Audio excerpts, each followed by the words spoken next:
discuss all of the latest happenings in the world of Dragon Ball Super Trading Card Game. Hi, I'm Janemba, and welcome to episode 2 of the 2-Star Podcast. I'm joined by Tom. Hello. Hi, Tom.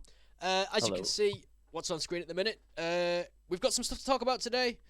Bandai recently announced that the leader card revamp competition has been concluded, and the 5 leaders that are coming back in Series 9 with new art and skills are as shows.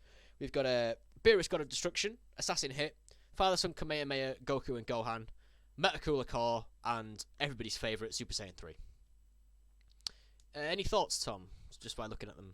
I mean, when I first started playing this game, the first leader I actually went to look at was Beerus and Hit. Safe to say, after learning the game, I was very disappointed that they were, hot trash. I think everybody's tried to make Beerus work at some point. Yeah. It'll be interesting to see how they redo him. Because the Activate main win the game is fantastic.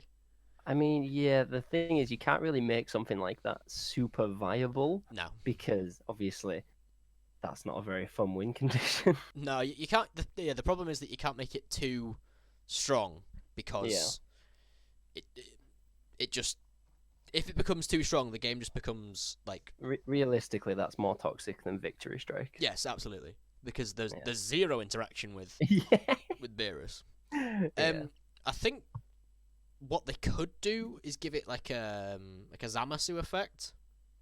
So it's like activate main, maybe like 10 energy, take 4 cards from your opponent's life and shuffle them into the deck, then negate this skill for the duration of the game. Yeah, that could be something that's a bit more. It's a bit fairer. Yeah, it's still kind of thematic, because obviously like Beerus can. Yeah, I'm gonna say it needs to have the sort of like, ooh, look at me, I can one shot you. Oh my god, a destruction business. Yeah, definitely. Yeah. Also like his auto. Still definitely gonna have to draw, but. Yeah, I mean, at this point, it's kind of just a given that you will plus cards on your turn, unless your name's Raditz, of course. But we won't talk about that. The KO. Choose a battle card with an energy cost of 3 or less and KO it. If it's got 3 or less cost, it's probably got barrier.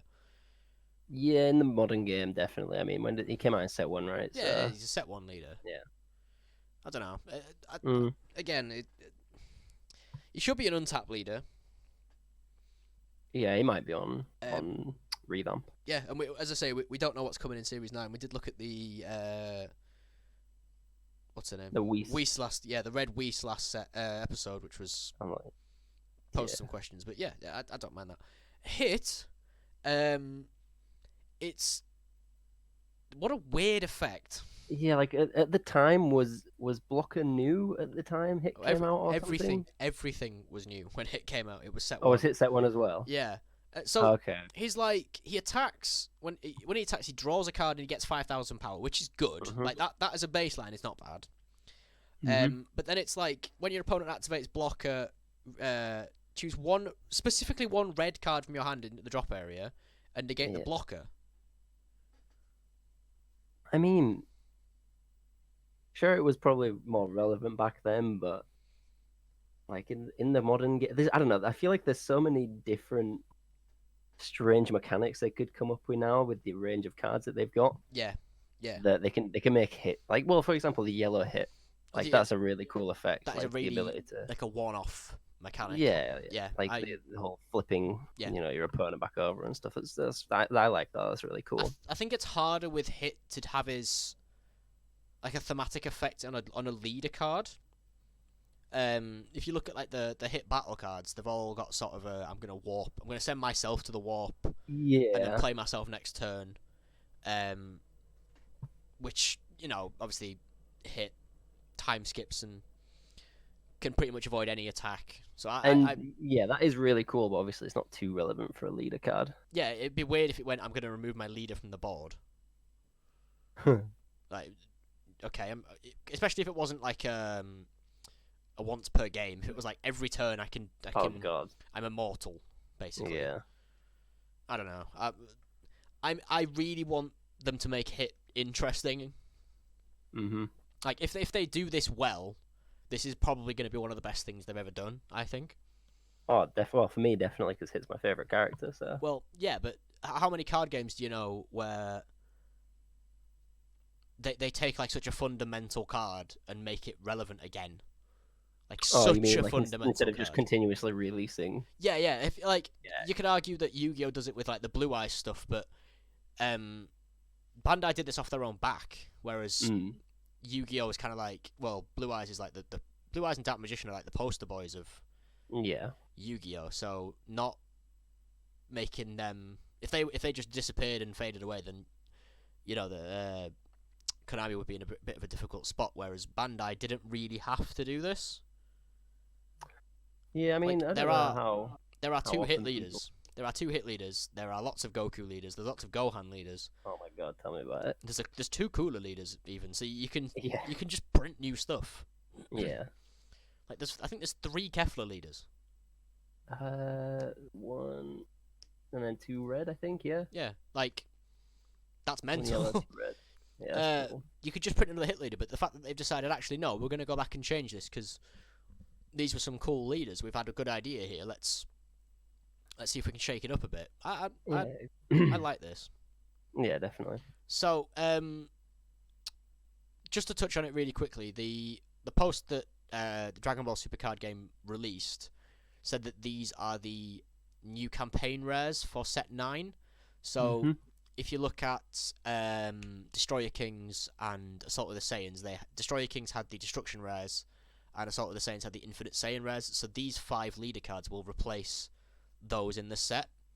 Yeah, similar sort of rarity. Yeah, so I don't think these will be, unless they print something that's as broken as Super Saiyan 3 was, that you're going to have a situation where these are like readily available, which would be quite nice for new and old players. Yeah, definitely. Yeah. But yeah, if you look at, right, Father-Son Kamehameha, Goku and Gohan is hilarious. Yeah, I mean, so hold on, where is it? Pull him up, there he is. Activate battle once per turn. Remove all of your cards in the drop area from the game. This card gains 5,000 power and triple strike. Then, at the end of the turn, you lose the game. Yeah, like, I get the gimmick, I see what they're going for. There's definitely a better way to do it. The only thing I think that's good is that it's an activate battle. Yeah, that is, yeah. That's so, there is the surprise factor. Yeah. God, if it was an activated main, oh my days. They could get away with like they could get away with the power increase being bigger. Definitely. Yeah, definitely. If they did like a remove all your cards in the drop area from the game, and then it did like a mirror effect, like a 5,000 power per card. Agree. Yeah, that would be really. I mean, would that be too much? No, Godstrike Beerus gets rid of the triple strike. There's like there's counters to it. Yeah. Do you know what I mean? Yeah. Like, and then, by that logic, then this leader's trash, because if you ever played against this leader, let's say it's competitive and it had the similar effect, your opponent does this when you're on 3 life. Yeah. And then you get Godstrike Beerus, you hit him for 1, and then you just lose the game. Well, I suppose, does Godstrike Beerus only affect battle cards? I'm going to say probably. Well, in that case, it's completely irrelevant. But yeah, this is a like an iconic scene. Like Goku and Gohan doing the father-son Kamehameha is iconic. Yeah, like I say, I love the gimmick behind it. The fact that it's like, one final push and then collapse from exhaustion. All or nothing. Yada yada. Nucleative Evil Metal Cooler Core. I've never played Metal Cooler. I've only played against it twice. I don't get it. What's the appeal? Give it the correct character traits on both sides, so you can use all the cards.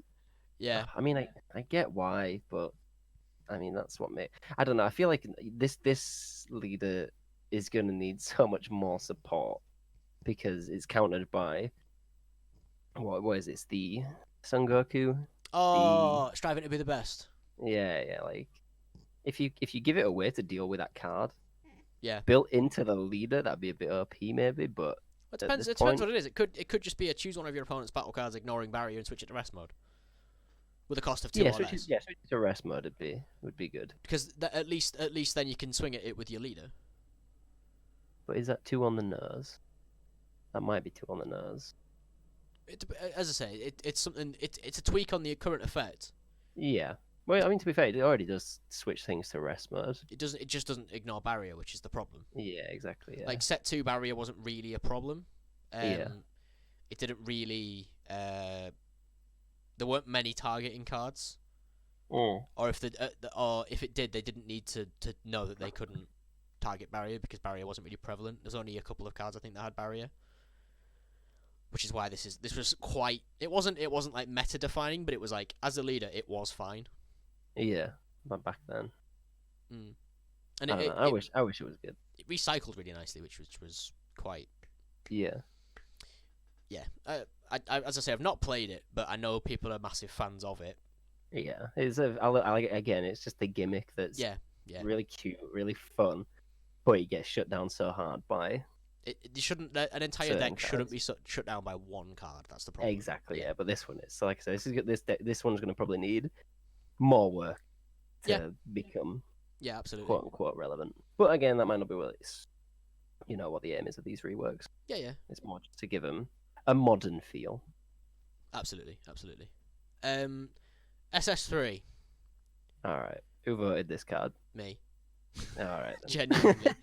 So, I've had a lot of different ideas as to how you fix this card.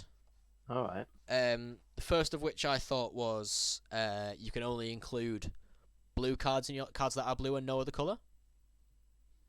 Okay. Yeah. Really, like it essentially like streamlines the deck into one play style. Yeah, which is nice because my God, this. I mean, I imagine they're not keeping switch 3 energy to active mode. I imagine that'll be changed to 2, and it'll be 2 of your blue energy and switch into active mode. Yeah, something. Yeah, as long as it sticks to blue, this could be. Yeah. So for those dealable. who aren't aware of why this card was such a big problem, there was a period of time where every single deck that you would build, with like very few exceptions, you could basically look at the deck and think, right, this is good, but if I put SS3 as the leader, would it be better? And 9 times out of 10, the answer would be yes. That's unhealthy. Like there's a reason that Unyielding Spirit Trunks is limited to 1. Mm. This is 3 Unyielding Spirits a turn, and you don't even have to attack.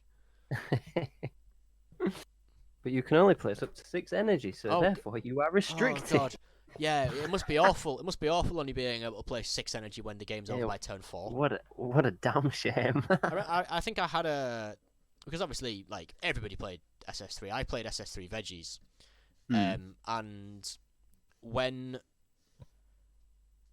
it got to turn 7, somehow my opponent was playing like a really mid-range, like a sticky mid-range pan build that kept on the board as much as I did, and it was quite a like battle v battle micro decision-y thing. Yeah. When it got to turn 7 and I went to charge, it was I remember thinking like, I've never been in this situation before. Like this permanent has never ever affected me until now. Yeah, it's never mattered.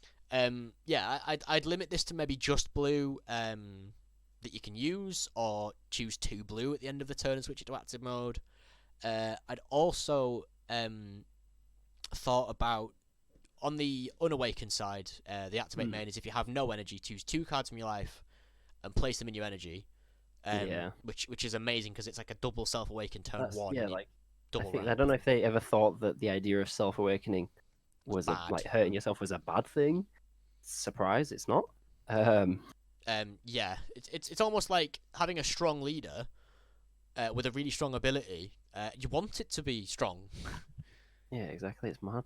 I thought if they did that, it would just adding an amendment on the end that said at the end of the turn choose one of your energy. Choose one of your energy and place it in the drop area. Oh, similar to Goku Black. So it's like a big boost turn 1, and then it kind of drops back. Yeah, I mean, I guess. I mean, so then what? Ideally, your opening hand would have an objection in it, right? Yeah. So you could stay on 2, but then you've negged your hand by 2 cards. Yeah, you're gonna say you'll have a pretty empty hand by the end of that. So it does balance out. Like, do you want to Yeah, take the so risk of? yeah, it'd be a bit more balanced. Yeah, I think that's a perfectly fine Yeah, amendment because like it was the fact that you started ahead. If you went first, you spent the first 5 turns of the game 2 energy ahead of your opponent. it's ridiculous. Like I mean, I suppose back then maybe you did go to more turns, but in set 3, the game started to pick up. If it had been released sort of, the problem was that there was nothing that couldn't be done by Super Saiyan 3 because of the way that the game was built. okay. It's very games went from ending like set 1, set 2, more so set 1. Games were ending like turn 8, turn 9 Okay. because you were looking to drop like your 7-drop Beerus or your 12-drop Whis. Yeah. Whereas set 3 it kind of sped up and games were starting to end like turn 3 or 4. Okay. So it didn't really matter that that the like leader could only play 6. But yeah, I think these are pretty good choices for new leaders. I was gonna say I'm trying to think of anybody else I might have preferred, but I mean I voted for Beerus. Yeah, So I voted for SS3. Not because I think that the leader's broken, just because I think that the leader deserved a rework because it is quite an iconic card. I mean, yeah, it's always good to like. Well, oh no, actually, clear this up for me then. So, the existing copies of these cards Are going to become erratas. they are going to become erratas to match the new ones. Yeah. So if you own these 5 leaders, Yeah. if you once they are released in Series 9, you will be able to play them, but they won't have the text that's stated on the current versions of the cards. Right. Okay. I mean, it's a bit confusing, obviously, so you can just explain it. But yeah, that makes sense. That's That's It's not immediately apparent, but it is explained kind of. I think it's explained on the post. in the post. Yeah. Yeah. Right. So on to the main topic that we wanted to talk about today. People in America have already had this experience, but we in the UK and Europe and the rest of the world haven't had it. It's Draftbox 4, Dragon Brawl. We wanted to talk in a little bit more detail about what a draft is in terms of Dragon Ball, how it's structured, what sort of things to expect when you go, and what kind of cards to look out for the draft, and also for wider gameplay. So I've got the card list up here. We have looked through the list, and there are, I think is there 100 something cards? There's quite a large number of cards that are added. There's a lot of cards. Yeah, they've been added specifically to the draft box, but there are some reprints in there from older sets. We've shortlisted a couple of cards that we think are relevant for the genuine metagame, and then we'll talk about some of the stronger cards for the draft box later on. So, Tom, I don't know if you want to talk about your experiences with drafts. I honestly have not played many drafts. Fantastic discussion there, Tom. Thanks for that. Oh, thank you. No. Yeah, so I've been to 2 draft events. I went to a Colossal Warfare, which was set 4, and a set 5 draft event. I wasn't able to get down for set 6, which was a bit of a shame. Did I tell you I went to France? I think, yeah, you might have mentioned it. It might have slipped my mind. Fantastic. Yeah, so if you go to a draft event at your local game store, normally prices are a little bit more expensive due to the amount of product that you'll be receiving. The draft boxes themselves are designed for play between 2 to 4 people. That's per draft box. So you can play a draft with 2 people, 3 people, 4 people. If you get to 5, you'll need to have a second draft box because there won't be enough cards within the first draft box to do it. Right, okay. Generally, what happens is something that's quite typical of all card games, in the sense that you'll open the box, you'll be given a seat number, and then you will be dealt the packs from the draft box in relation to your seat number, just to make sure that everybody gets an equal number of packs, and so that you can't pick a specific pack and then nobody argues about who got what.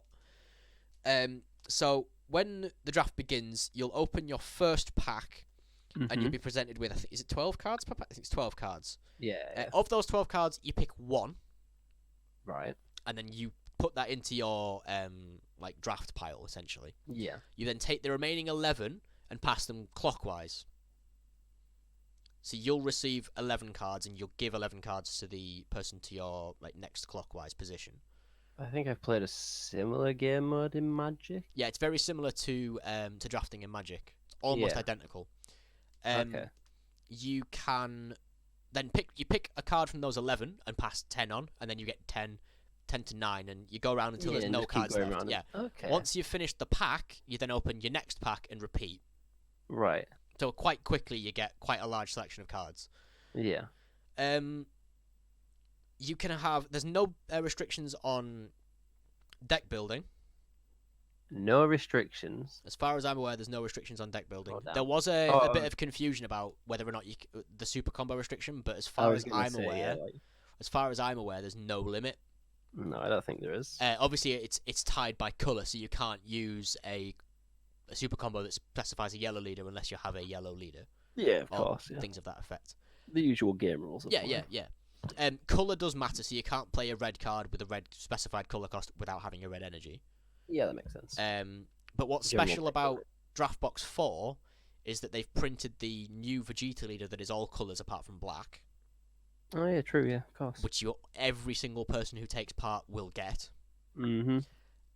You also have these new Draft Box cards, which are specifically designed for draft play.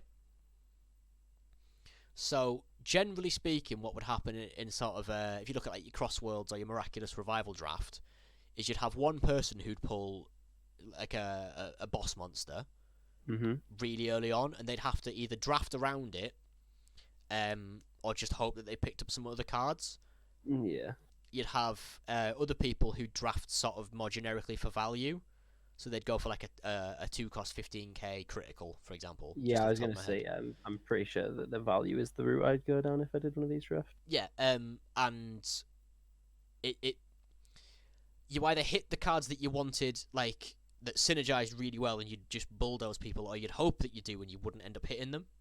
When I did the Colossal Warfare draft in my first pack, I pulled Mira and the Demigra SCR. Oh damn. I know. So I was looking at my those two cards. I pulled the Demigra out the SCR, and then the second pack I pulled the Mira. Kept those, and so I'm thinking, oh right, well I'll just build a really nice black deck, Yeah. and I only found 5 black cards.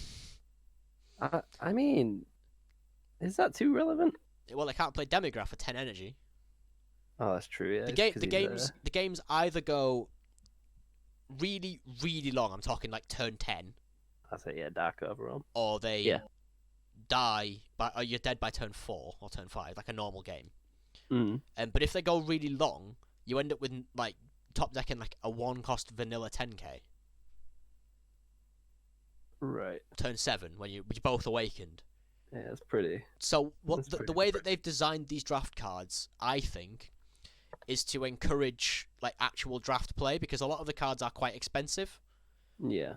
Just looking kind of at a few. The first 2 here are both 5 costs. But they are, as I say, they are designed for draft play. Looking at the actual draft cards, just really quickly, I wanted to talk about where have they gone? Here, Vados Assemble Might. So this is a prime example of a card that is designed for draft box play. So it's a 7-cost red, 2 specified red, 20k battle power with triple attack, which is pretty underwhelming in like a vacuum. Yeah. So you have to pay 7, but it is more than likely that you'll get to 7 in a draft game. Yeah. The deflect means that they can't negate the play, which is really important. And then every single time it attacks, you look at 10 cards in the top of your deck, choose 1 red god or alien with 19 or less power and play it. And then at the start of your opponent's next phase, stand a red energy, which basically means that you can drop this as your big hitter, swing 3 times, get a really wide board, and it's quite a big comeback card. If your opponent's got a board, you can start picking away at their board. Yeah. And you only have 40 card decks in draft, so you're looking through at least a quarter of your deck. Damn. Yeah, that's the sort of value I love, like for these sort of games. Yeah, that's one of the main reasons I liked Dragon Ball was cards like that and the 7-drop Beerus. Like you don't see those cards played anymore because they don't win the game on the spot, and that's. Don't get me wrong, like I absolutely love the game at the minute. I think the game's in a really healthy place, but yeah, definitely. I think the most fun I had was in those games where you drop like a 12-drop Whis on turn on like turn 10, like when you for 12 energy, you just tap 12 and play it, and you just be like, yep, well this is fun, and your opponent would be like, big boss monsters. how do I combo out of 40k? But yeah, I think Tom, you have the list of cards. I have a list. You have a list. Yeah, there's some good cards on here. Do you want to tell me the first card on the list? We have got Gallic Cannon. Gallic Cannon. Yeah, Gallic. I know that that's a red card. It should be on this page. Yeah, I think it's near the bottom. Gallic Cannon. Counterplay. When the battle card is played, choose up to one of those battle cards, and it gets minus 15,000 power for the duration of the turn. This is the answer to Toa. To Toa? If you can get rid of every single Vegeta that they try and play, they have no draw engine, and they can't outvalue you. I'm with you. So yeah, we're talking about the actual meta now, rather than this is something that looks very very heavily meta dependent. Yeah. In draft, this is good. You're probably either going to use this to get rid of something weak, like turn 2. Yeah. Or you're going to save it and get rid of a 20k down to a 5k, but the 20k is going to have quite a quite an important effect. I'm looking at things like the Vados. There's a Beerus in here that's got quite a similar effect. I think this card it's good. Like, it's obviously good because if it's good in the meta, it's going to be really good in draft. But I don't. Yeah, pretty much. The way it's been designed, it's not going to break. If you get 4 Gallic Cannons, you're not instantly going to win your entire draft tournament. No, definitely because you not. need the support of the rest of the deck. Yeah. What are your thoughts on it? I mean, yeah, like you say, it's a pretty good card. It's very, I guess meta dependent is the right term. I've seen a lot of discussion about the windows that you play this on as well. Yeah, it's the whole window 1, window 2 debate, isn't it? Yeah. As far as I'm aware, you can play it on both windows, but if you activate it window 2, it doesn't do anything. Yeah, well, yeah. So your opponent would tap the energy, declare that they're playing a battle card, and then you would use Gallic Cannon as a response.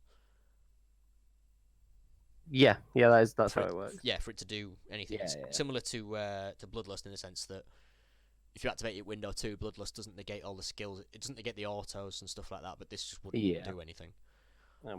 Is the second card the Vegeta? Yeah, we've got the Vegeta on here.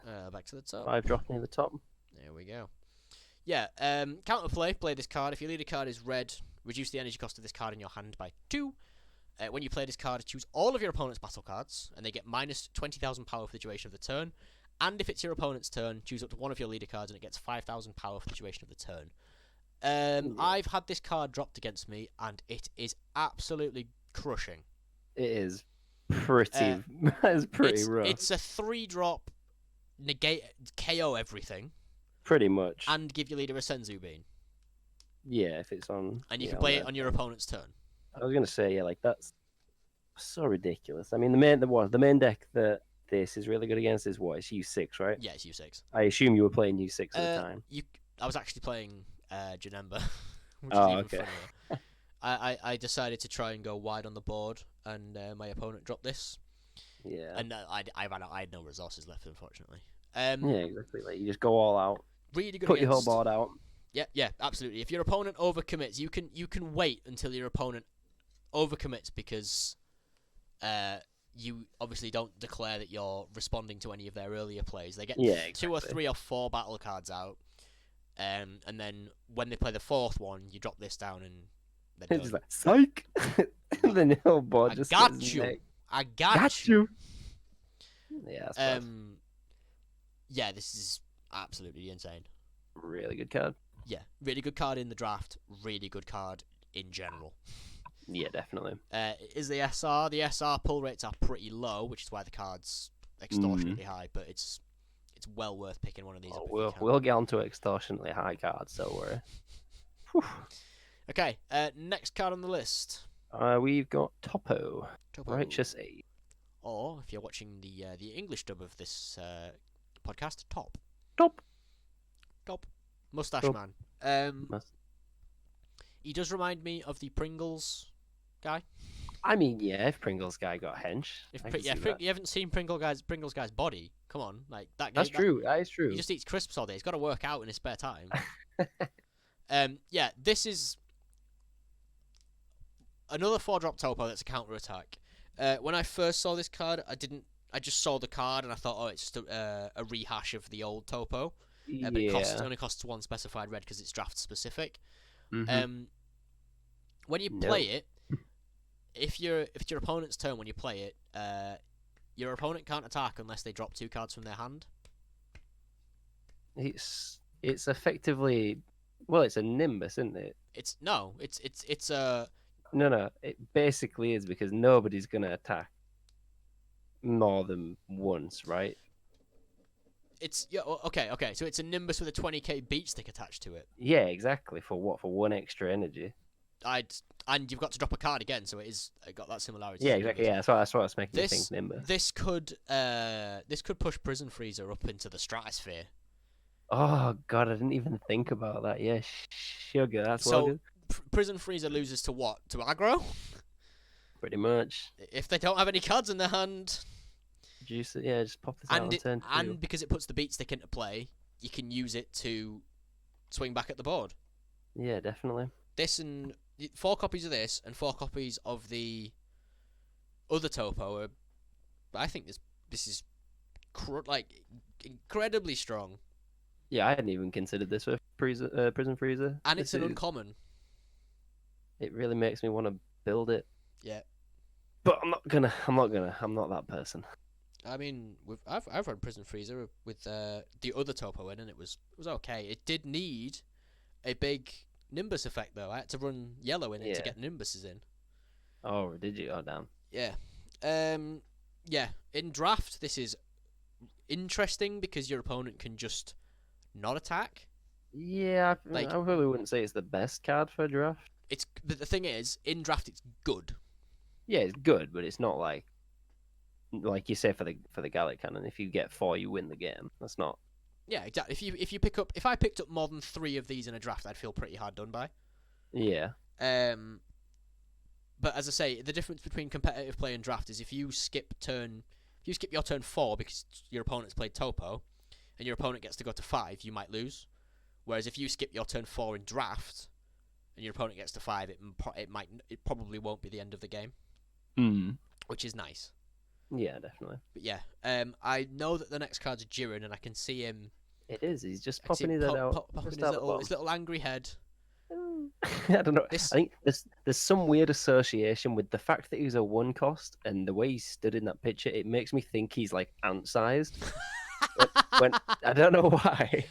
It's some weird association with being a 1 cost and just the way he looks. I imagine it as like a Yu-Gi-Oh thing where you play him and then like you activate a trap card and you evolve into the 12-drop.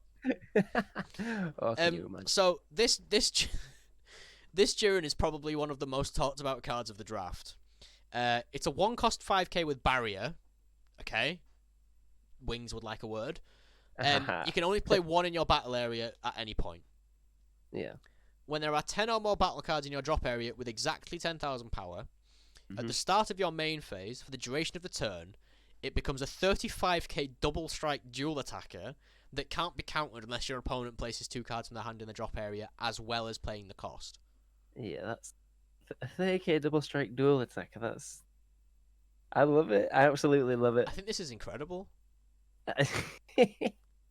and obviously, Jiren, little anti-Jiren, he's gonna redefine Gogeta BR. Every single Gogeta BR card. Sorry, the Goku and the Vegetas are all 10Ks. Yeah, I think that's the main deck you run this in outside of draft. Yeah, you could run this in Pan. I mean, yeah, you could. There are a couple of 10Ks in Pan. Yeah. Again, like we were saying before, though, I realized with the Jiren, it's another one drop that we were saying about the Raditz. It's another one drop that you wouldn't mind pulling on turn 4 or 5. Yeah, that's what the game's missed. I think is low impact cards that get more and more impactful as the game goes on. Yeah. Like, if you drop this turn 1, your opponent's going to be like, right, okay, well, I know that that's coming eventually. Whereas if you top deck this and put this down turn 4, when you have the 10 or more battle cards in your drop area, your opponent's going to be going, right, I just need to get rid of Jiren. Yeah, pretty much. Yeah, both in... I don't know how well this will do in draft because the number of 10k cards is not... I was going to say, I haven't had a look. You have to go into multicolour with that, which is an interesting concept. I wouldn't mind pulling 2, maybe. If I pulled 1, I'd be quite happy. Because if I didn't pull enough 10Ks or enough good 10Ks, I could just not run it. Yeah. Yeah. Again, I'd like this in competitive play. I think it's a good, healthy card for competitive play. Yeah. Not least because there are cards that get rid of cards with barrier, and I think that's it's not an investment that you'd feel bad about losing. Like is it double impact Krillin? 2-drop, kill a barrier. The Krillin that kills a barrier. Yeah, definitely. If somebody popped my Jiren with a Krillin, I wouldn't feel awful. I would be fine with that. But equally, my opponent wouldn't feel like they've lost out. They wouldn't feel like, oh, I've wasted a card. Yeah. Go on. What's the next one? Okay, well, actually, I've got one that we didn't mention earlier that I forgot about, honestly, but I do like. Go on. It's Majin Buu the Reincarnator. Is it the red? It's the red 4-drop Majin Buu. When you play this card, choose up to 1 red battle card with an energy cost of 3 or less in your drop and play it. Oh, you mean Chain Attack Trunks? Basically, it's you play this with Chain Attack, and then you can play something from your drop as well. So it's just kind of extending. You can play like a Fearless Pan. You play a Pan. So you Digging Deeps. You play all sorts. If you play Fearless Pan, turn 1 you charge IP Trunks. Turn 2 you evolve into Chain Attack. You get Chain Attack, Majin Buu, and Pan, which means you get a 25k double striker that can attack in active mode, a 20k double striker, and a 15k blocker barrier. And your leader's yeah. I think this might mean that Trunks is going on the limited or banned list. Maybe, yeah, because is this the same box where the Zeno is? Which Zeno? There's a new Zeno, 5-drop Zeno. Zeno, the one that resets things? I think so. No, that was in the previous set. It was in set 7. Oh, was it? Oh, yeah. Okay, everybody was crying for that. Got one in foil. Oh, why? Yeah, I know. I'm flexing. Almighty do-over. Yeah, there he is. Yeah. Yeah, everyone thought that meant Zeno was getting banned, so I can see why you might think that with this as well. Like, I don't think they're going to ban Zeno because it's not a problem card. It's it's not. It is Chain Attack sorry, I say problem card. That's a strong combo.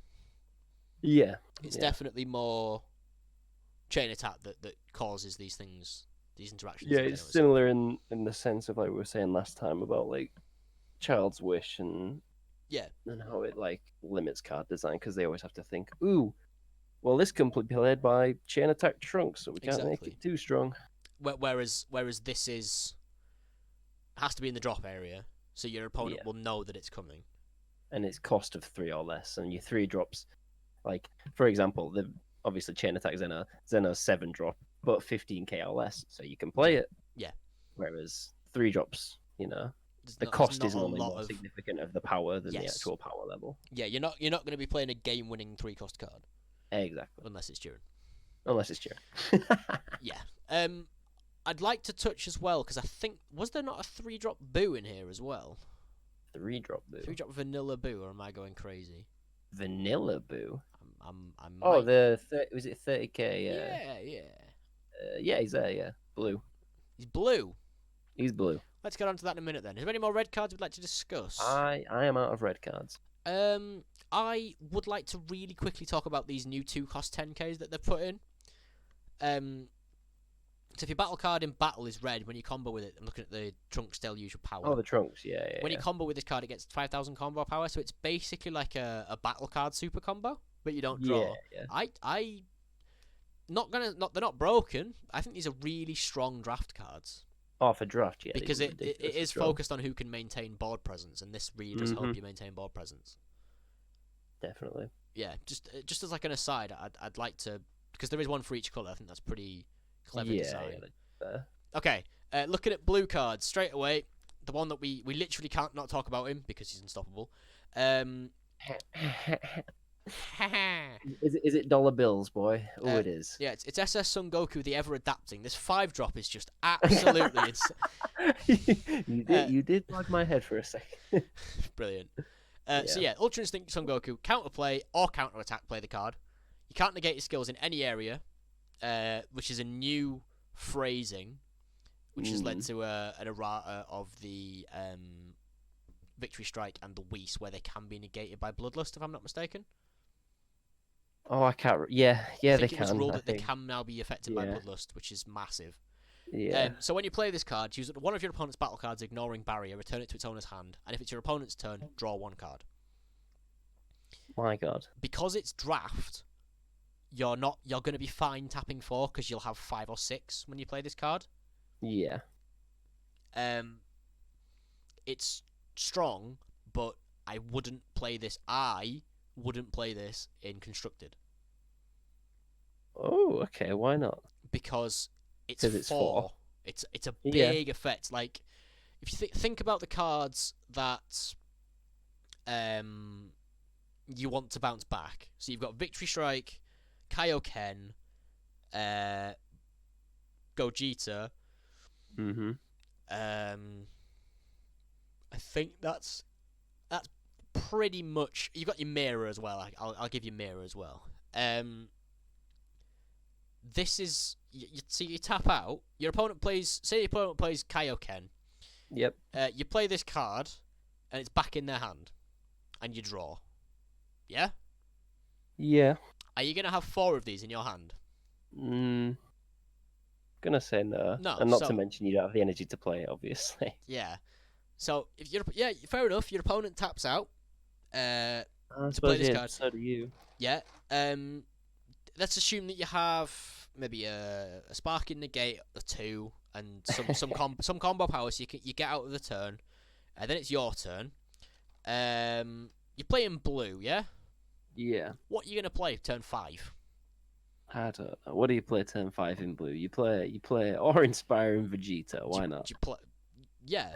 Like, okay, you cool. don't play. What's gonna happen? You don't play something that's gonna counter win you the game. What happens next turn? Your opponent plays Kaioken and you just lose anyway. Do you know what I mean? I get you. I'm with you. Like, the people are losing their minds over this card, and I understand why, because it's a strong card and it can't be negated, it can't be interacted with, and God knows this community likes not interacting with things. You play Power of Potara Vegeta Secret. Yeah, you can, but there's not a lot that counter wins you the game. I know what you mean. Yeah. You need to have enough of these that you can get to a point where you can win yourself, and this doesn't win you the game. No, it doesn't. It gives you a turn to live. Yeah, it buys you a turn, and if your entire response is just, I'm going to buy a turn, I'm going to buy myself a turn, I'm going to buy myself a turn, I'm going to buy myself a turn. Do that 4 turns in a row. You've run out of turns, you've run out of cards. That's my problem with this card, is that it doesn't do enough. It's what you play constructed, once. yeah. I think this might be the most overhyped card I've seen. The $50 price tag is. That's what I'm talking. Yeah, it's no way would I pay $50 for this card. Well, to be fair, I'm not paying $50 for any card, but that's just me. Yeah. Well, not for an SR at least. Like, exactly. No, this is not. My advice to players is not to buy this card. If you draft it, fair, have one. Yeah. It's good. Sell it. Without the problem, right? My problem with this card is it's not a 5-drop. That's the problem. Well, it's not a 5-drop. If it was a 5-drop, you could evolve the turn after onto UI sign. Oh right, okay, yeah. If it was a 5-drop that's during your opponent's turn, this card costs 1 less. I'm with you. Because you could do any sort of shenanigans then, and then you would have a setup. So you'd play this, and then you could swap into UI sign, and you could go for a triple attacker, which is triple striker, which is strong. You could do Path to Infinite. You could. I'm not saying you couldn't. It's just this doesn't do enough for me. That's what I'm trying to get at. Yeah, that's fair. Right. Let's move on. Let's move on. That was a. Whew. Right. Next, I've got on the list is Roshin again. Roshi, 1-drop Roshi. Okay. Simple enough, right? Yeah, it's exactly the same as a Tournament of Power card. Yep. It's blue. Universe 7. Blue counter attack. This is really good for Xeno decks. Well, yeah, exactly. Yeah, you actually finally got another counter. You've got 8 negates now. Whoa, magic! Not that you need them, but I think this is great. I really like this card. Oh, I love it. Yeah, I mean it's Roshi, of course. I love it. What was the Xeno deck? There was a Xeno deck that I was thinking about building, and I can't. It's evading me as to what it was. Xeno Number. The fact that it, yeah, Xeno Number. The fact that you were limited to only you could only play universe cards. Yeah. Really, really limited the deck, but it was basically treating them as if they had no energy cost, and then doing different things with like the 8-drop Goku. Yeah, it's pretty cool. The triple attack and the critical, like speeding up to that. But this gives you an extra turn or an extra negate to bounce things with, and I really do like that because it's also a combo piece that you can use later on. Yeah. Yeah. Can't say much more about Roshi, can you? If you pull this in draft, it's good. You can play this in a deck, and it's good. Yeah, I mean that's like again going back to the value idea. You know, you're getting a negate and a 5k combo, which is more than you get from a regular negate. Yeah, this card will not be out of place in a Milnember build. No, definitely not. Obviously, massive advocate for. Oh, of course you are. Yeah, there was the 30k Majin Buu. The Vanilla Boy. Yeah. Yeah, this is this should be a 1 cost. Question mark? Why?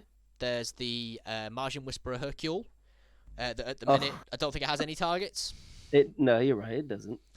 Why is this not a 1 cost 10k? Vanilla, absolutely get it right. Make it a vanilla. Yeah. Why is it not? Why is it not 1 cost 10k? Because then you could play Majin Whisperer, and then all of my Mimi dreams could come true. Yeah, again, 3 cost 30k beat stick would not whinge about playing this card turn 3 in a draft. There's some interesting cards like the Frieza, the one just beneath the.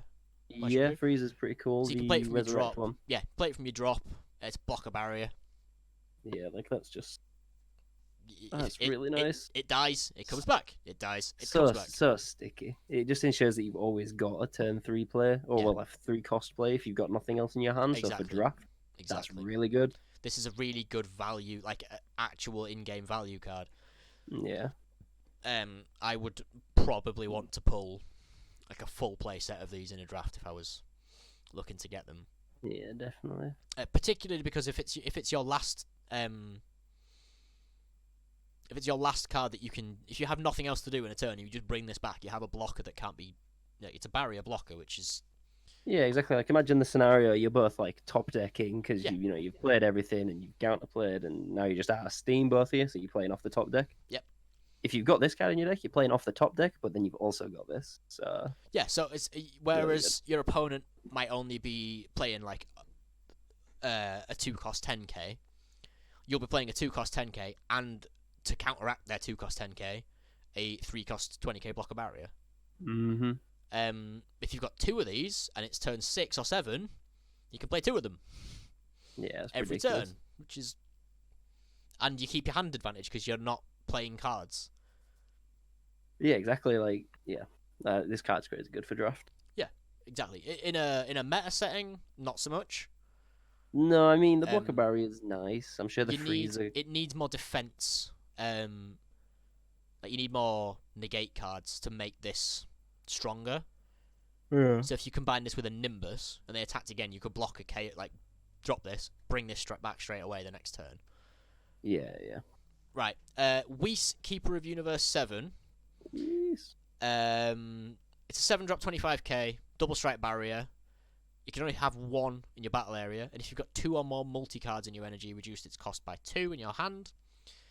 When your opponent's card attacks your leader, you can just negate the attack once per turn. Yep. It's great. Yep. I mean, personally, out of the big ones, the Whis, the Beerus, and the Vados. Yeah. I think this one's my favorite for sure. I think this is. They've made like a really nice interaction between the 3 of them. Yeah. It's like almost like an equilibrium, depending on what build you go around. Because it's only 2 blue as well, you can build a multicolored deck without worrying that I need 4 blue for this particular Whis. Yeah, exactly. Yeah, I think this is fine. I really, really like this card, and it's a double striker with barrier. Yeah, exactly. Like that in itself is just really tasty. Yeah, and it's not an attack negate. It's a leader attack negate. Yeah, exactly. So I mean, it's nothing like It's good, but it's not stupidly broken. Yeah, exactly. It's in a draft really strong, not broken. In the metagame, not very strong. Definitely not broken. I mean, I want to try it. I do want to try it. Yeah, depending on what the new Beerus is, like multicolored red blue Beerus. I don't know. I'm just with interested. a new leader, and a new direction. New red Whis, new blue Whis. I'm interested. Yeah, I'll definitely wait until set 9's announced. Oh yeah, I'm gonna say it's hard to but yeah. Grand Kai. All right, so next card. Grand Kai, the lazy instructor. No, card after. Just not this card. Look at this card. What is this card? What, Grand Kai? I don't. The 2-drop. I don't like it. It's garbage. Exactly, I don't like it. This is a weak card in draft. Yeah, exactly. So is it gimmicky? No, I don't know. It's not gimmicky. It's just crap. I don't get it. You tap 5 energy when it's in your drop. Has to be in your drop. Yeah. To then shuffle a card into your opponent's deck that they'll get back anyway. Like, why not? Why not just run the 4-drop Beerus that KOs a card and it has double strike and it's 20k? I don't know. No, don't pull Grand Kai unless you want to charge more energy. Control your pulls. Don't pull Grand Kai. Yeah, just look at the packs before you open them, and don't get a Grand Kai. Bubbles. MVP? Really quickly want to talk about Bubbles because there is an interaction with Grand Priest where you shuffle all of your gods into your energy. So shuffle, place them all into your energy. So you can ramp high.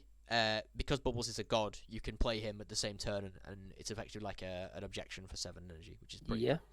That's pretty cool. Yeah. Was there another card in blue that we wanted to discuss? There was 2 more. First of which, New Janemba. And Desperate Measures. Okay. So Janemba the Infernal Intruder. Obviously, because Janemba's got this new field card, Janemba is the greatest thing to ever happen to Dragon Ball. Nobody will ever overthrow our demon and evil incarnate overlords, and we should all just bow down now. All joking aside, though, this is a weird inclusion in the draft because there's no other Janemba cards. Do not get it in the draft at all. I mean, okay, for sure. 1 blue. If you have 3 or more energy, you get a 20k crit. Beat stick. That's probably the reason being. That is it. And wait. The other activate main is just. That's to give it inclusion outside of draft pot. Yeah, an interesting interaction is that you can play 1 Janemba Infernal Intruder for 1 blue energy, and then tap another 2 energy and play another Infernal Intruder. Mm-hmm. Just kind of maybe getting 20k beat sticks out for 3 is pretty nice. Yeah, but and because obviously the rest of like the crit Nemba chain, as it were. Yeah. My God. That can do so. I've played against it. I've seen you play against it. It can do some dirty things. It pops off in a major way now. Yeah, definitely. With the this card inclusion is, of the If you want to play Crit Nemba, which I think you should because it's very relevant at the minute. Yeah, but nobody seems too interested in it. It's a lot stronger than people are giving it credit for. Yeah, I'm looking at building it for sure. Particularly with the greatest card in the history of the game, Altered Reality. Altered Reality. Ah, great. Altered all cards. Yeah, no, Crit Nember's looking really good in this card. Just Yeah. wow. When I first looked at this card, I genuinely read it as Janemba Home Intruder. Home Invader. Yeah, and I got Home really Invader. confused. I was like, why is Janemba coming into my house? And yeah, but strong card. How many fingers has he got? How many fingers has he got? How many fingers? Fingers has he got? 1, 2, 7? 3, 4. Wait, what? He's got 7 fingers. And a 1, thumb. 2, 3, 4, 5, 6, 7. Yeah. So the thing that's really getting me with this is can you see next to the he's plus got sign? 2 hands up here. Can you see next to the plus sign though? Next to the plus There's sign. his thumb. His thumb's a lot smaller than the rest of his hand. He's got 2 hands up. It's fine. That doesn't It's make just the It's art. not. No, it's wrong. My boy's been having some interesting conversations with his family. Mm.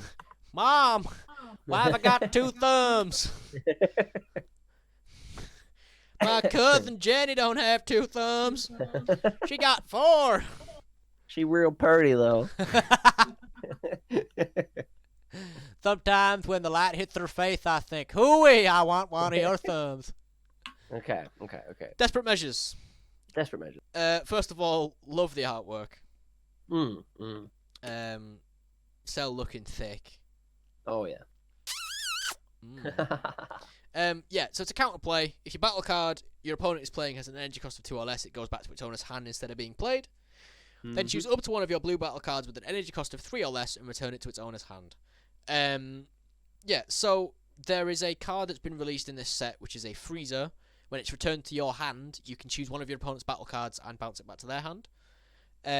This card, through that interaction, whereby you wouldn't choose your opponent's card with this, but you'd choose it with the freezer, this does get round deflect. Yeah, does it? Yes. So the idea being the reasoning being that it says then choose up to one of your blue battle cards. Oh, okay. So you play. It's a bit like what's the green counterplay that was released in set 7?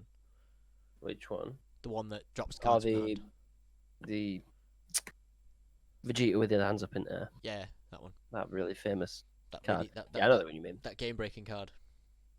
I know. Yeah. That's not saying elite, is it? No. Whatever it is. Yeah, if you play that on a card with deflect, your opponent has to resolve the second half of the card and bin 2 cards, which is pretty strong. This is a very similar situation where you play this, doesn't get around deflect, so this card doesn't do the first half of the sentence, but the second half of the sentence resolves because you resolve as much of the card as you can, bounce back the 2-drop freezer, and then choose your opponent's battle card and bounce it back. Does it beat Gogeta? No. Does it beat Mira? Yes. Does it beat Kaioken? Yes. Yeah. Again. In draft, fine. You want to play it early. Yeah. You don't want. This is a card that you don't want to pick up turn 7, turn 8. No, that's quite depressing. Because you're not gonna. You're not gonna have any use for it really. Does beat Jiren? I've just noticed. But again, they're tapping 1 for Jiren, so the chances are they're gonna just tap 1 again. Yeah, that's so true. Yeah, forget about that. Yeah, so it's fine.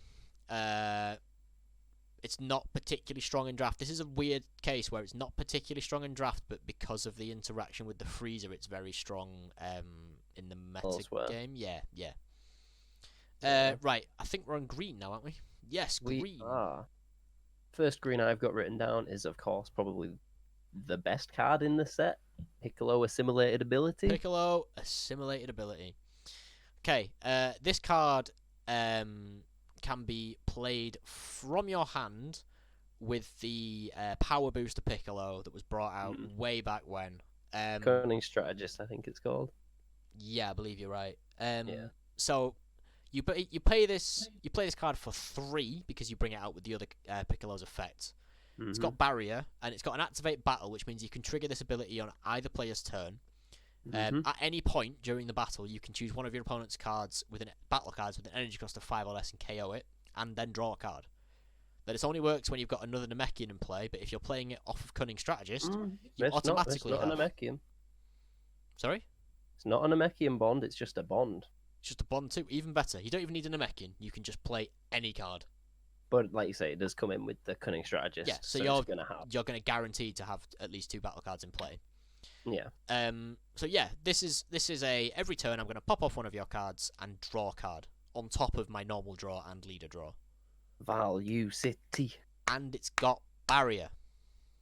Why? Because Bandai hates interaction. No. This is one of the more underrated cards in the set. People are not looking at this card as much as they should be. Are they not? Oh god. I've not seen many people talking about this card. I'm gonna go ahead and pick up some cards before we end this podcast. Yeah, they're very expensive. Don't try. Low assimilated ability. I think you're looking at like $5 a card. Market. How much? I cannot see. Is it out of stock? Yeah. Yeah, they're out of stock everywhere, mate. That's not good. As an aside, I am buying Draftbox cards for my internal organs. Selling organs. I'm selling. We'll sell kidney for card. Yeah, if anybody wants to sell me their cards, please don't be afraid to drop me a message on this fantastic YouTube app, and I will endeavour to get you my spleen. Mm-hmm. But yeah, Piccolo, great card. 20k beat stick for 3 energy on top of a 15k beat stick that KOs every single turn, and draws a card. It's crazy good. Crazy good. I'm looking at the 7-drop Beerus next. Beerus the Bad Tempered. Yep. This is how I sometimes feel at locals. I feel like I'm cleaning my ears out, going, "Why am I here?" No, I'm joking. So Beerus 7-drop 2 green 30k dual attacker with barrier. When he attacks, choose up to one of your opponent's battle cards, ignoring barrier, and KO it. Just notice it's a 5k combo. It is. That's really relevant because it's defensive as well as offensive. Yeah. If you're dropping this card, when your opponent's got the board. Yeah. But your opponent won't have the board when you're done with it. No, when you're done, no, absolutely not. No, this is crazy good. This in a Broly deck. Words? I can speak. It's fine. In a Broly deck, or if you could add the SCR Broly on top of this and things like Surprise Attack Freezer. So you attack with the Beerus, KO a card, play a Surprise Attack Freezer, which is a 15k crit for free. Yeah. You've suddenly got a pretty developed board. Mm-hmm. And you're hitting them for crit. Pretty rough. I really like that. Really strong in draft as well. Yeah.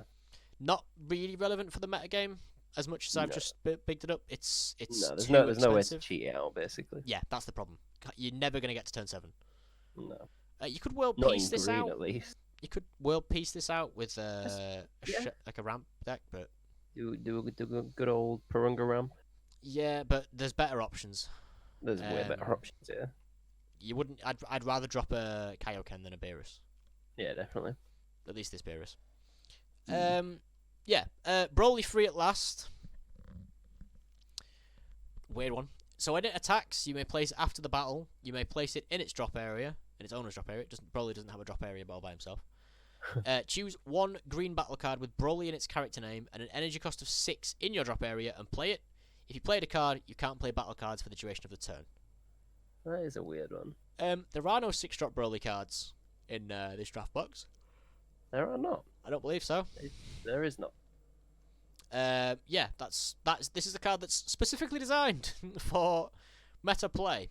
I know. When does this happen? So you attack with it, and its auto goes into pending.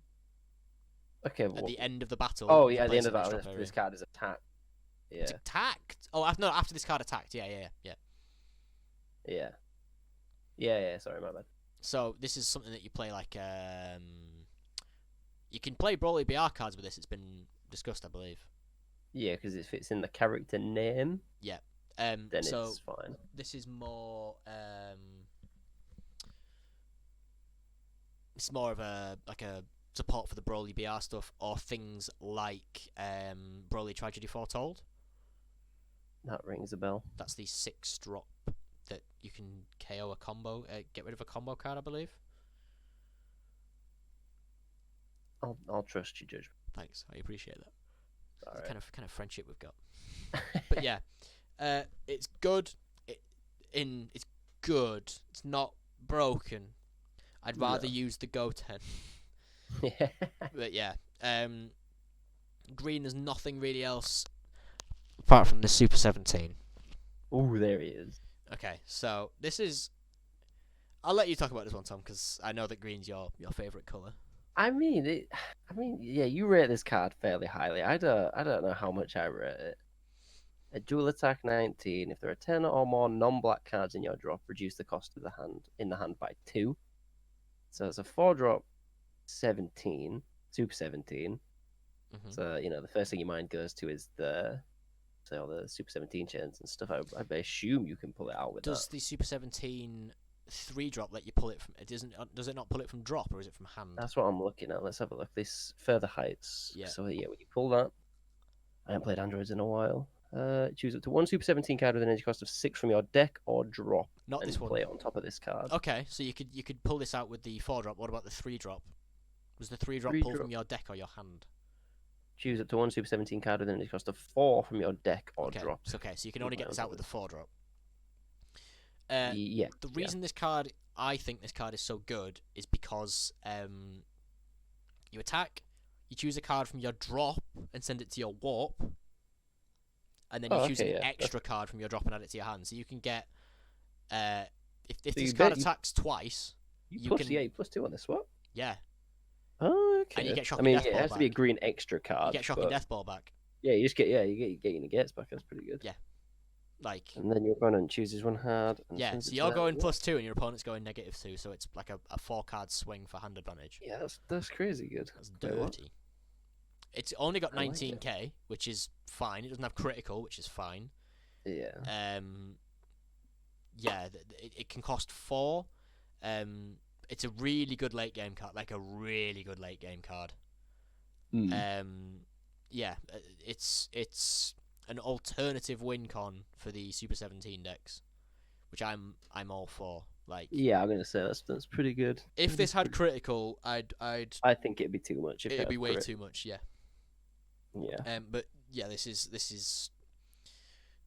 Yeah, I'm not looking forward to facing this card at all. No, yeah, I take that back. That's a pretty good card. Okay, SS Rose Goku Black, A Delicate Plan.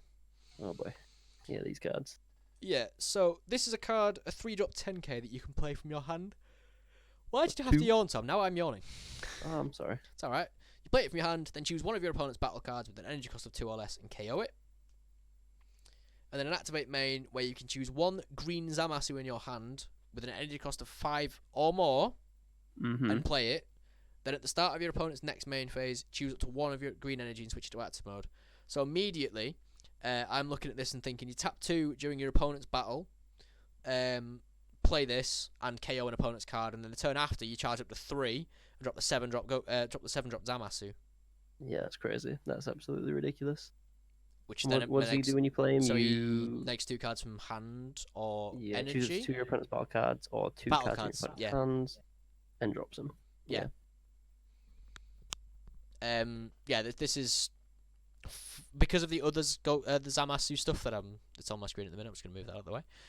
Because of the other Zamasu stuff that's in the draft boxes, this is good. Like, this is a nice chain to have, and because I think it's all just rares. Maybe the Zamasu's an SR. Zamasu. It's really, really important that Zamasu players pick this 3-drop up especially. Yeah, I'd say so. Because the 7-drop's indestructible. You can get a turn 3, get a 25k double strike indestructible. Yeah, how do you deal with that, really? You don't. You don't. You mill them. You mill it. It's the answer to all life's problems, mate. True. I've got no money. Mill it. Yeah, it's not good by itself. You don't want to pull this and not pull the rest of the cards. Oh god. But if you have the 7-drop Zamasu and you're thinking, I really want to build this deck, I'd pick up some copies of these cards. I'd compare this to the Power Booster stuff. Which Power Booster stuff? I'd compare this to Path to Greatness. Oh, right, okay. Because it's a turn earlier. The card's a little bit weaker, but it's a turn earlier. Yeah, true. And you can play this during your opponent's turn, which is really nice. What, 2 turns earlier, actually? No, Path to Greatness is a 5. How did you get the 7 drop out before? What? No, I mean compared to Path to Greatness. Oh, right, sorry. Path to Greatness you activate turn 4. Yeah. Swap turn 4, but whereas this is turn 3. I'm with you.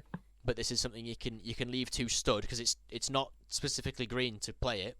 Nope. You could run like the blue-yellow stuff, and then have this engine in your deck. Yeah, that's pretty cool actually. And then just play these. But you can basically play the 7-drop Zamasu without charging any green energy. Yeah, that's crazy. Yeah. Yeah, that's well good. Hold on. Because neither's the 5-drop. Sorry? The 5-drop's also not like activate main color specific. Yeah, I know. It's absolutely insane. We'll talk about the 5-drop if you want. Yeah. It's a 20k indestructible, which you'd obviously want to get because it's the same sort of theme as the rest of the Goku Black stuff. If you have 3 or more energy, choose green battle cards in your battle area with the 5,000 power or more and a total energy cost of 5 and place them in your drop area. Play this card from your hand. So you can play any battle cards that have 5k or more power as long as they're green, and all of their cost adds up to 5. And then when it attacks, your opponent chooses 1 card from their hand and places it in the drop area. Yeah, I mean, like I said, the deck I saw with this used those Bio Brawlers to kind of just recycle. Yeah. Yeah. Oh yeah, that's very, very good point actually. I think you could potentially run this in like a yellow Broly build, like a yellow-handed control with Broly. Yeah, you could do it. You could restand this and attack with the Zamasu more than once. Yeah. The final piece of this puzzle is the 2-drop Zamasu, the Undying, which is another indestructible card. You can tap for 1 energy to play this card from your hand, then choose one of your opponent's battle cards with an energy cost of 1 and KO it. So the idea is that you play this for 1 energy, you play the Goku for 2 energy, and then the next turn you would tap 1 energy and play the 5-drop for free. The 5-drop for 1 energy, which is grim. Yeah. Also, that image of Zamasu, Fused Zamasu, is probably one of my favourites in Dragon Ball Super. It is very pretty. When he stood there all holy and righteous. It's like, look, I bring gifts to you mortals. Genocide. Death. Not really anything else that needs talking about. Slumber Strike's good. It's an activate main. If it was an activate battle, it would be better. It'd probably be pretty broken as an activate battle. But you have to activate this during your turn. It doesn't get around barrier. It's okay. Yeah. I think the next cards are the yellow. They are indeed. There wasn't an awful lot of yellow cards. I've just scrolled at the top of the page for some reason. There's a couple. So 3. Great 8 Bardock, Raiders Warcry. When I first saw this card, I just thought, this is exactly the same as the other Great 8 Bardock, the 4-drop. It's like, it's all right. Like, you tap a card, you draw a card, you evolve it on top of a Bardock, and when we were discussing this earlier on, Tom pointed out to me that no, you don't have to have a Bardock in play. You can just tap 2 and play this. So you can get the King Vegeta out, which reduces the combo cost of all Saiyans by 1. Yep. Tap 1 any color and play this from your hand, and also get a 10k combo. So you play this in active mode, spend 1 energy, get a 10k combo, and play a 20k double striker. That has barrier. That doesn't have barrier. Oh yes, it does have barrier because of the. Out. Yes, you're absolutely right. Yeah. Yeah, GG.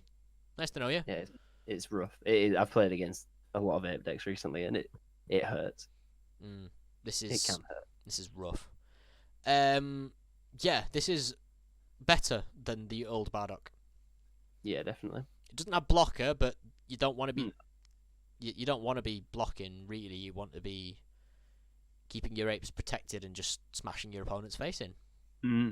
Which this definitely will do. I've seen Sandy Cater use this card in a weird U6 build where he paired this off with the Cauliflas and the Kales. Okay. To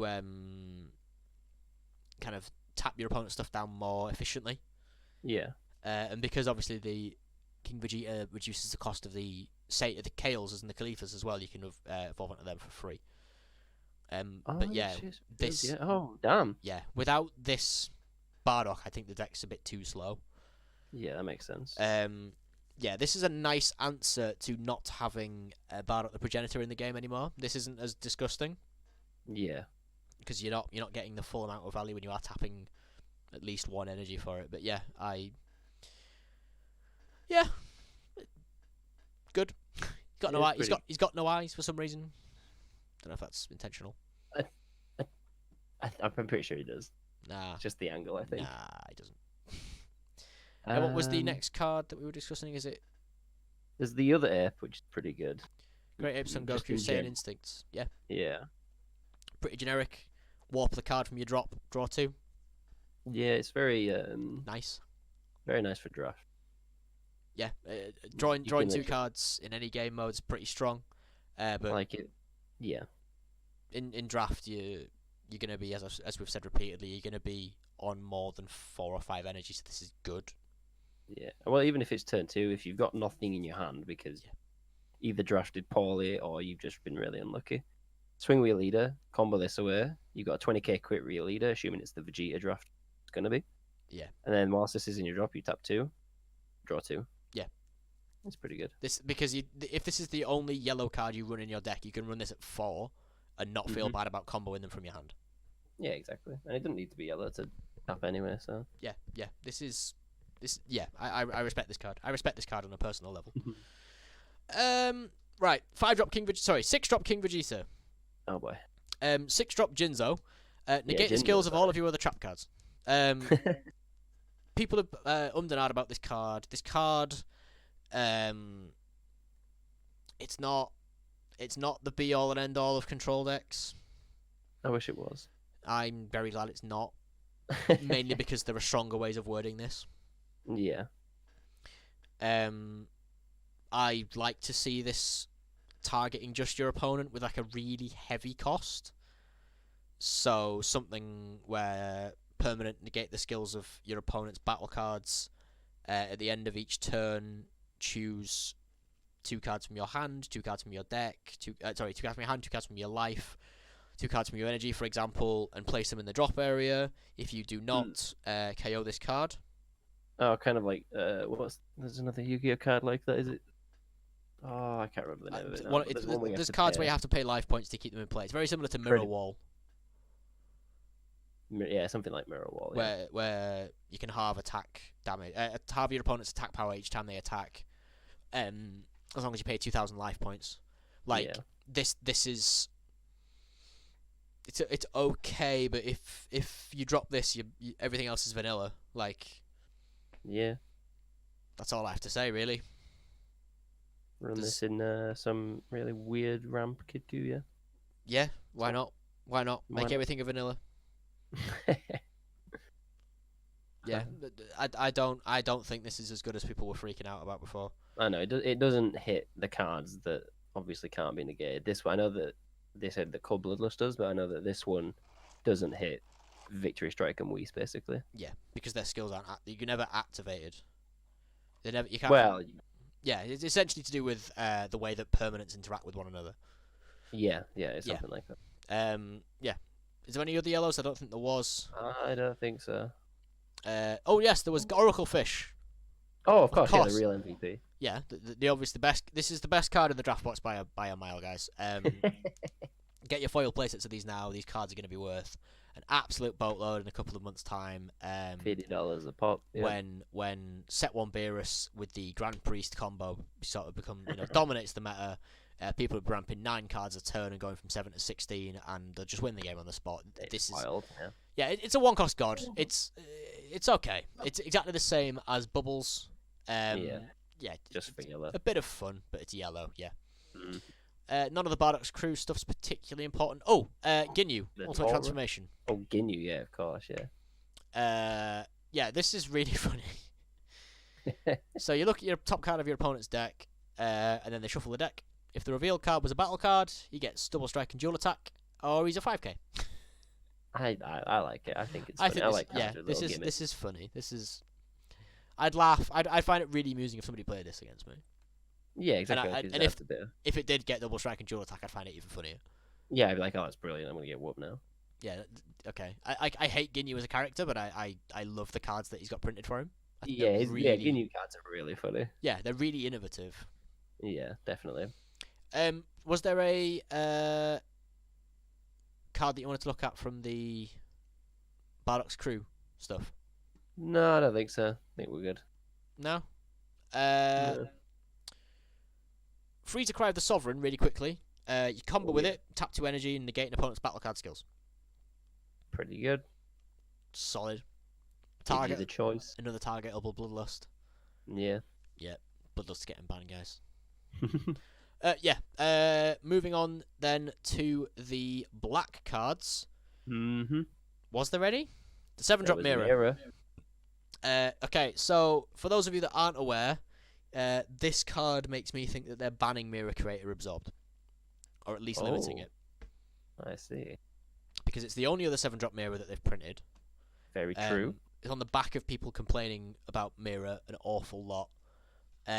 Mirror in a vacuum is fine. Mirror Champer. Looking at you, Marcel. Re-standing with the Broly leader, looking at you, Aaron Copping. The old 7-drop mirror gave birth to what I called the Aaron Copping special, which is Mirror Champer Bad Ring.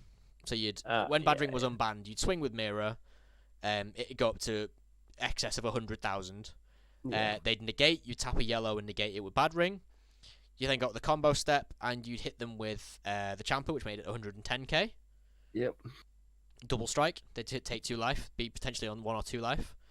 Then you'd use your leader ability to take a life and restand the mirror. Swing again, it would get another 70k boost, so you're looking at 120k.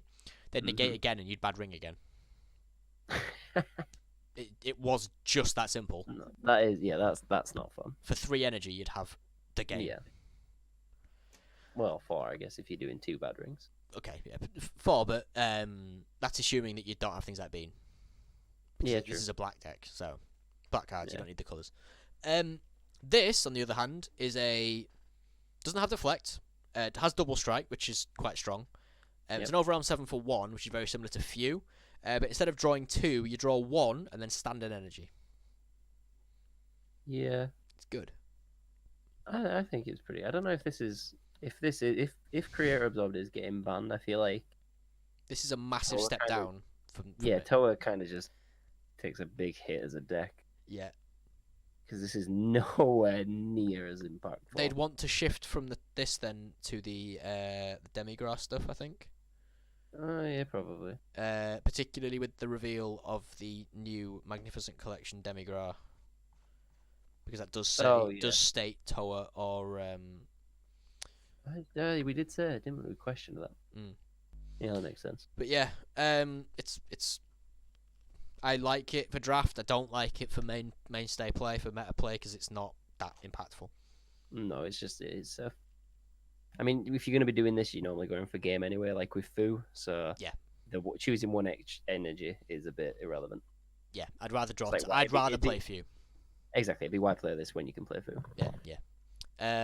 Yeah. There's nothing else in the. Oh yes, there is. There's Burning Slash. Burning Slash. So because this can't be negated in any area, this has led me and Tom to think that they're printing a lot more counters next set. Yeah, or at least a few. Pardon the pun. Perhaps 1 per colour, if not 1 per 2 colours. Because obviously multicolored's now a thing. So. It also says that it can't be negated in any area, which maybe means that they've got cards that will activate counter the attack skills from the drop or the warp or the deck. Yeah. It's fine as a generic negate the attack. Yeah. Yeah, this is again very good in draft. Very mediocre in.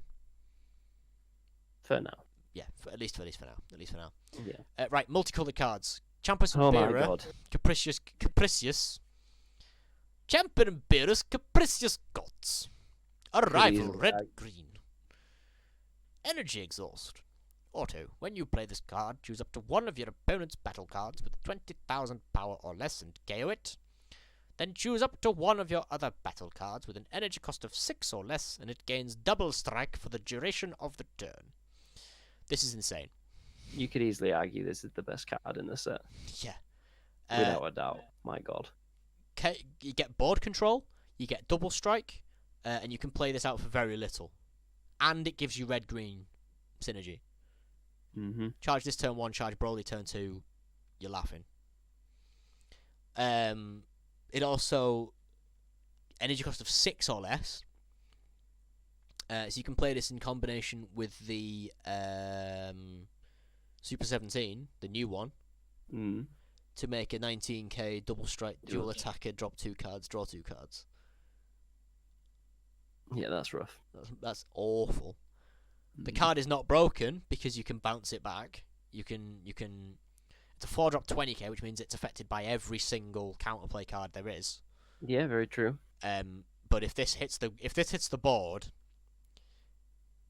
you're in for a lot of pain. Yeah.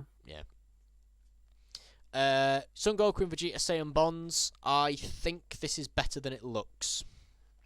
Rival blue yellow. When you play this card, draw a card, then negate a battle card skill for the duration of the turn. Yeah, that's pretty good. That's really good. Targetable Bloodlust costs blue and yellow energy to play.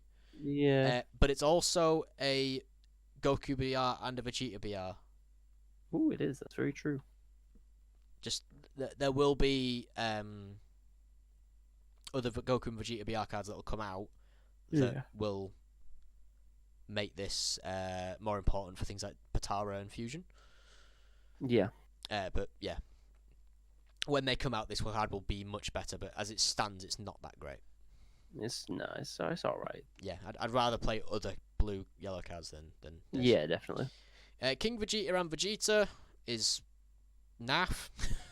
Well, see, yeah, you say this, but with the apes, I think the combo is something along the lines of you arrival this one, get it out, evolve into the King Vegeta that reduces your Saiyan costs, and then you can start doing all then you can start doing all your ape shenanigans. How did I miss that? That's why I said this card is. I really want to build an apes deck because of this card and the other 2 apes. Well, you're welcome to borrow mine. I might do. Yeah, in draft, fair enough. Sorry, my headphones fell off. That's alright. Yeah, in that case, you get a nice cycle, which means you can draw your big ape. You can choose in a battle card in rest mode and KO it, which is okay. The Broly will tap stuff down for you. Might want to pull it a bit closer. When you play this card, draw 1 card. Sorry. Yeah. So when you play this card, you get the cycle, which might get you your extra ape. Be it the 5-drop or the 4-drop Bardock. And then you can tap a card that will probably have been tapped down by the leader anyway. Yeah. I of the multi cards, I think this is one of the weaker ones. Yeah, I'd say so. It's very, very bad in draft. Yeah, in draft it's pretty meh. But now you've pointed out to me the potential for it, I don't see this being as bad as I initially thought it was. No, yeah, like I said, it's very good for the apes deck. Yeah. The Goku and Gohan is meh. Yeah, there's nothing. I mean, obviously I saw blue-green. I got excited. Walled Slug, Senzu Beans, but Yeah. Put a card in your opponent's energy, then draw a card and neg a card from their hand. Like the ramp is so strange. It's support for Zamasu, but yeah, but why? Why is it Goku and Gohan? And why is it blue-green? I mean, because what? Zamasu's blue and green? Yeah, Zamasu was originally blue-green. Okay. It was blue leader with kind of the green Zamasu was an option. Yeah. Nothing on Hercule and Majin Buu, friends forever. No, that's a card. It is. 3-drop 19k. When you play this card, draw 1 card, then choose up to one of your opponent's battle cards, and it gets minus 10,000 power for the duration of the turn. Then at the end of the turn, choose up to one of your red or blue battle cards other than this card and return it to its owner's hand. Bounce back the Goku that negates an attack. You can bounce back the Frieza that negates your opponent's... Sorry, returns an opponent's battle card. You can bounce back a lot of things that do a lot of strong on-play effects. and you get minus 10k for your opponent from an opponent's battle card, and you get to draw a card. Does a lot. It does so much for 1 blue energy. Yeah. Bear in mind, red-blue decks will probably have the arrival readily available, and they'll want to reuse a lot of their battle cards. Yeah, definitely. Yeah, I thoroughly think I definitely think this card will see play in meta decks. Cough, cough. Krillin and Android 18. Nah. Again, it's very lackluster. It's a bit meh compared to the other ones. Neg a card or negate a keyword on a card in rest mode, like. Yeah, you can get around indestructible, but would you really want to? It don't matter that much. Why would you not just neg a card and go for game? Yeah, pretty much. Anyway, the tag teams, right? The tag team stuff. So Yes. we've noticed that these cards. How did you describe them, Tom? So you have one card that's generically good and will fit into most decks, and then you just have a card that is only good to go with the good card. Yeah. So in the Vegeta and Cabba example, Cabba is a 3-drop blocker barrier that's 19k that switches to active mode at the end of the turn, which is a very good generic card. Mm-hmm. Vegeta is a 4-drop 20k with an activate battle with tap and energy.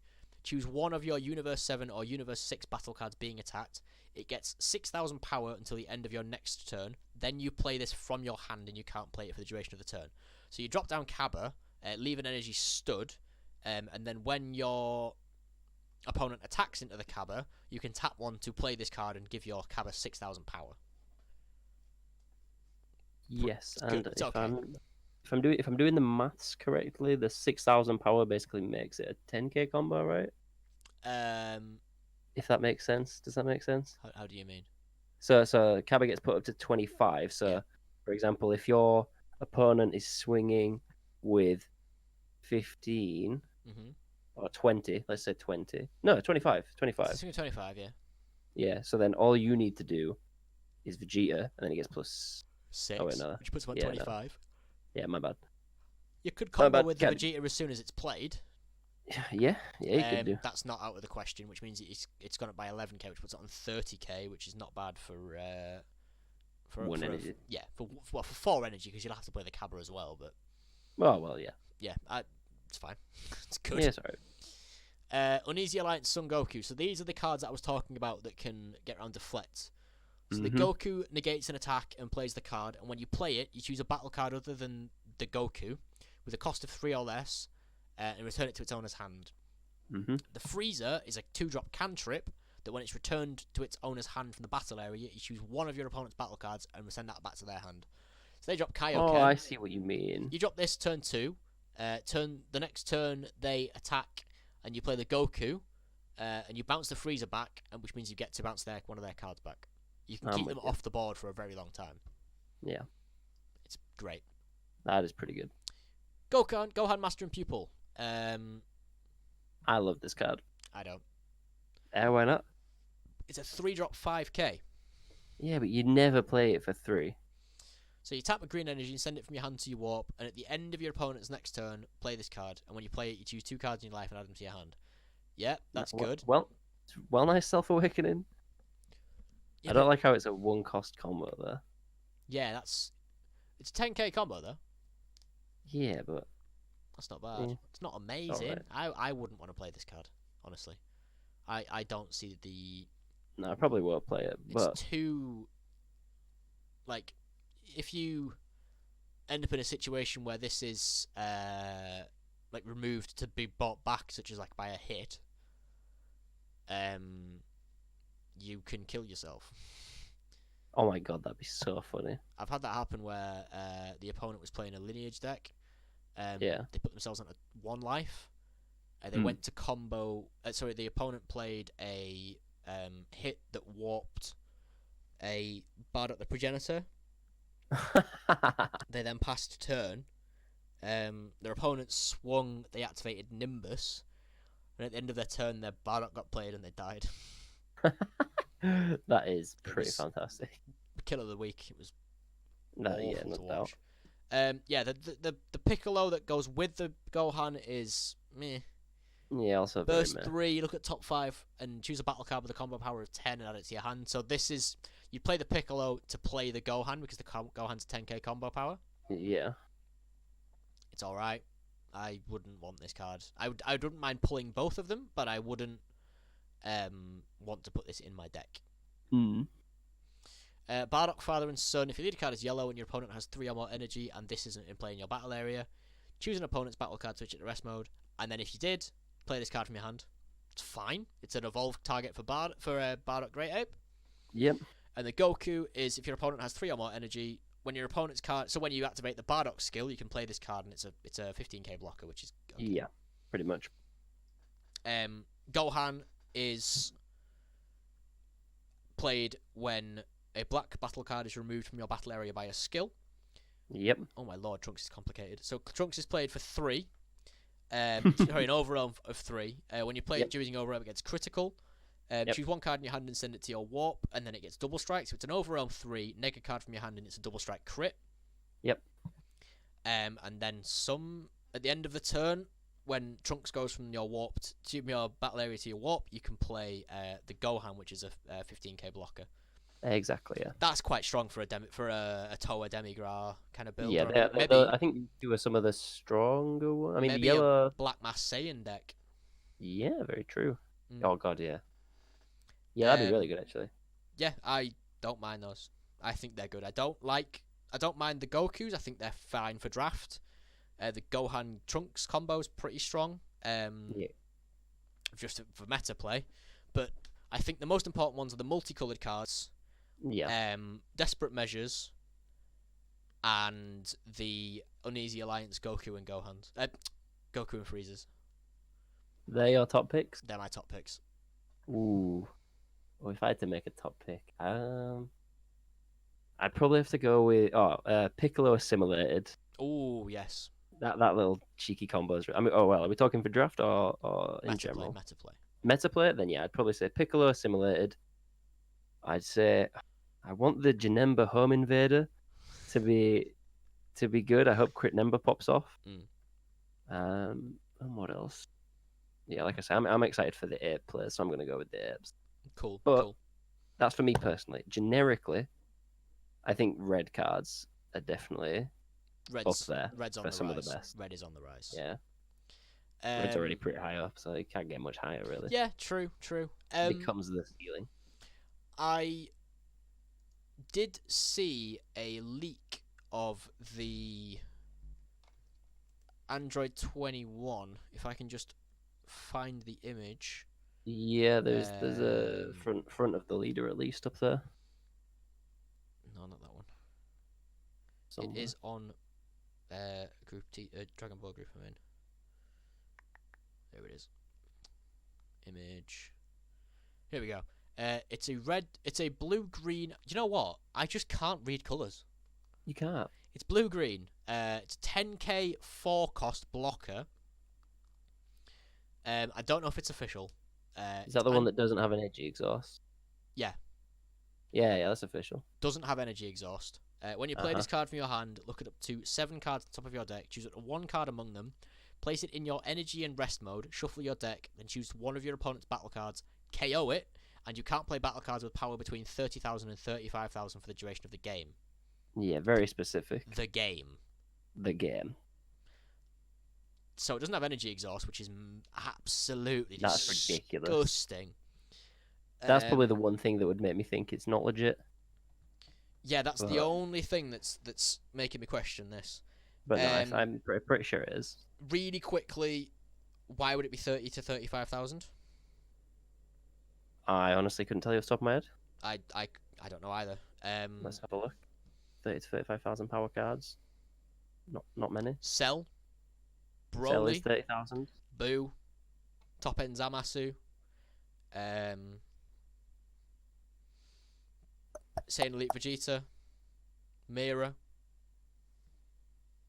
There are some big 30k cards. But yeah, I do like the card. Although a lot of my friends like the card for very different reasons. Keep it PG. Yeah. I am looking forward to the draft event. I'm going to 2 draft events in the next... It's not 7 days. I've got a draft event on Saturday and a draft event a week on Monday. This video should be going out on Monday, so in a week's time, as you're listening to this video, I will be knee-deep in some organ trading to try and get some of these draft box cards. Hell yeah. Yeah, that's all I've got. Is there anything else you'd like to add, Tom? No, I think we've covered most of it. Cool. Yeah, so this has been a draft box special edition of the 2-Star Podcast. I've been Janemba, and he's been Tom. Woo! And yeah, see you next time. See ya.